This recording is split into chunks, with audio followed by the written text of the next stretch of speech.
Es una pregunta bastante clave en medio de todo el asunto, porque en primer lugar citas a Dussel, ¿no? Y precisamente él es quien promueve desde su visión del giro decolonial la idea de que se puede hacer un ejercicio de transdisciplinariedad en función de que, aunque el giro decolonial tiene sus representantes radicales, yo no veo a Dussel como un radical, ¿no? Entonces él conversa con otras filosofías de otros lares. Y bueno, en la parte de educación, como lo decía, es difícil por la tradición que traemos, pero creo que se puede hacer el ejercicio. Yo lo he intentado y creo que lo he logrado en algunos momentos, porque en últimas, la educación colombiana, a pesar de toda la teoría y a pesar de todas las nuevas propuestas que se han dado de esa idea que de estandarización que muy poco me gusta, desde la idea de los nuevos tipos de evaluación, desde la manera en que se modelan las pruebas estandarizadas a las que se someten, pueden permitirle a un profesor que piense el hecho educativo jugar un poco con eso, y que creo que es la dificultad que a veces se tiene, porque el profesor termina también anquilosándose en una práctica de algo que de pronto le resultó desde el principio y pasa 20, 30 años metidos en las aulas de clase haciendo lo mismo siempre, ¿sí? Y pierde la creatividad y la recursividad, que son dos elementos fundamentales que la educación, sobre todo en adolescentes, no debe perder. Entonces, ¿qué ocurre allí? El profesor, primera estrategia, puede empezar a darse cuenta que no tiene que centrarse solo en los contenidos canónicos, sino que debe centrarse más en el desarrollo de procesos de pensamiento, y que los contenidos son solamente pretextos. En ese sentido, él mismo puede actualizar tanto contenidos de los que aparecen en los libros y que el Ministerio de Educación de manera general enuncia, pero también puede actualizar al interior del aula de clase situaciones, problemas que le son propias al estudiante en su contexto, ya sea inmediato, familiar, en el barrio, o desde el punto de vista de la ciudad.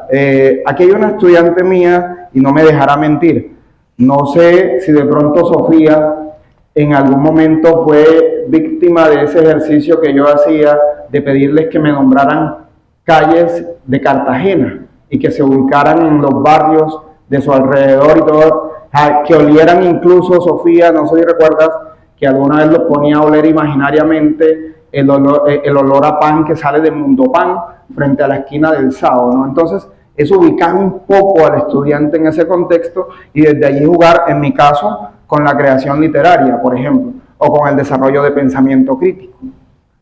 Son muchas las estrategias, ¿no? Ahorita estoy tratando de ser fiel a lo que estoy enunciando y tengo un par de semanas de estar trabajando con mis estudiantes de noveno desde Chambacú, Corral de Negros, como novela de la cartagenidad, pero que a la vez me sirve para enseñar procesos narrativos, para desarrollar procesos de análisis en función de los temas que allí aparecen y que les mencioné hace un rato.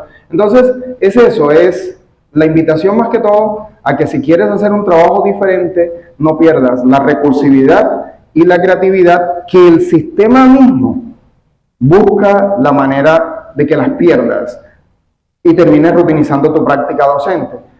Si rutinizas tu práctica docente, rutinizas tu vida y victimizas a toda una cantidad de estudiantes que después van a salir a las calles, a las universidades, a sus trabajos y a su vida familiar a posteriori a hacer lo mismo, a vivir de manera rutinaria, a rechazar la creatividad como opción de vida, a no ser recursivos en ningún ámbito en que se encuentren.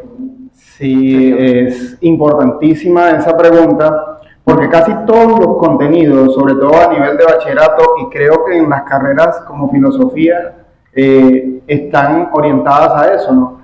A estudiar o a enseñar por parte de los profesores la historiografía, la historia de la filosofía, la historia de la literatura, en fin, de lo único que creo que no se enseña y que se pierde de pronto un poco el placer es la historia de las matemáticas. Pero entonces ocurre algo, ¿no? Toca hacer el ejercicio de revisión de cuál es la perspectiva desde dónde se construye esa historia, ¿no? Y volvemos al punto, una historia construida desde el canon eurocéntrico. Entonces, es difícil hacerle el quite, pero sí se puede, sobre todo porque ahí es donde se promueve el ejercicio de pensamiento con el estudiante, que tenga claro desde el principio cuáles son las razones por las que estamos estudiando esa historia. No lo digo yo en algún foro de literatura de hace muchos años. Hay un texto bellísimo de Piedad Bonet en donde dice que el escritor, en este caso no el profesor, el escritor tiene una responsabilidad con la tradición literaria. ¿Y dónde está esa tradición literaria? En esa historia de la literatura, ¿no? Conocerla. Pero creo que la clave está en cómo se conoce y para qué se conoce. Si la conocemos para repetirla mecánicamente, estamos perdidos. Pero si la conocemos para pensarnos críticamente frente a ella, de pronto hay esperanza. Y disculpen que suene un poco nostálgico, ¿no? ¿Qué ocurre? Por ejemplo, ahorita estoy terminando el programa de 10º grado y que según el Ministerio de Educación Nacional toca restringirse a que si vas a enseñar literatura, es literatura española. Y yo le digo a los pelados, bueno, ¿y será que los españoles estudian literatura colombiana en sus colegios? A lo sumo estudiarán a García Márquez en alguna carrera universitaria, en algún curso universitario, ¿no? Pero no estudian literatura colombiana. Entonces, buscar las razones de por qué estudiar esa, más allá de la imposición de un Ministerio de de Educación, por qué estudiar significativamente una tradición literaria. Lo otro, que es un ejercicio que yo he practicado, es hacer el ejercicio comparativo analítico entre, bueno, este año estamos estudiando literatura española, pero el año pasado estudiamos literatura latinoamericana. Entonces, hacer el ejercicio de comparación y de decolonización. Por ejemplo, con literatura latinoamericana, la mayoría de los profesores comienzan la literatura latinoamericana desde ese periodo que se llama periodo colonial. Sí, yo prefiero empezarla desde lo que hicieron las culturas, llámense amerindias o prehispánicas. Ninguna de esas nominaciones me gustan, pero son las que hay, ¿cierto? Antes de que llegaran los españoles a invadir este territorio, no. Hay que hablarles en clave de invasión, no de descubrimiento. ¿Y qué ocurre? Sucede que había una tradición literaria tremendísima, bellísima. Se tenía un poeta filósofo en el mundo azteca. Seguramente habrán oído hablar de Netzahualcóyotl. Netzahualcóyotl era un Tlamitlini. Y entre los aztecas, el Tlamitlini era el hombre que sabía, que conjuntaba la poesía, la filosofía. Los Tlamitlinis aztecas se atrevieron a hablar de religión con los sabios españoles que llegaron en ese momento.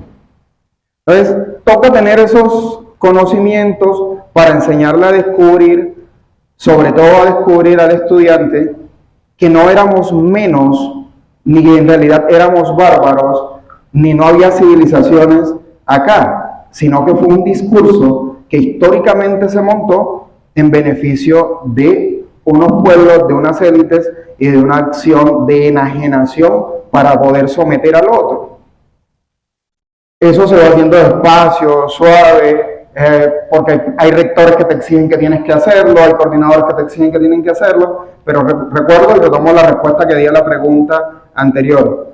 Si eres creativo y no pierdes la recursividad, es probable que puedas hacer algo por tus estudiantes, mientras ellos se van convirtiendo en ciudadanías pensantes, capaces de votar por políticos que tengan otra mirada sobre la educación y que puedan de alguna forma transformar las políticas que nos sujetan, ¿no?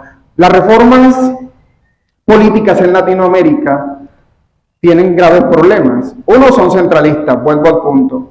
Hay algunos enunciados de educación diferencial y territorialidad de hace unos años para acá, pero nunca se llevan a la práctica porque para eso se necesita formación de los docentes.